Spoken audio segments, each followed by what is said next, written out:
Garden Cafe. At yes, pwede po mga for babies. May location po kung saan po kami pwede, gaya po dito sa lugar na ito. At ito na nga si Ate Marty habang naghihintay siya ng order nila Mami. At ito ang mga person, busy sa cellphone nila. At ito si Kuya Clyde, hawak-hawak ako. At ito na nga po, may namit po kaming bebe bear.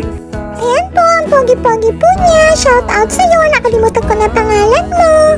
Tapos po, nagkayayaan po sila mag-samgyupsal. Sinama po kami pero sa labas lang po kami. At dahil nabusog sila, nagpunta naman po kami dito sa CDC Clark. Ayan, nagpunta po kami sa may park. Nagtakbo-takbo kami. Enjoy na enjoy kami dito na Ate Marty kasi ang saya-saya. Takbo kami ng takbo rito, nagkakawala ng stress for watching our video.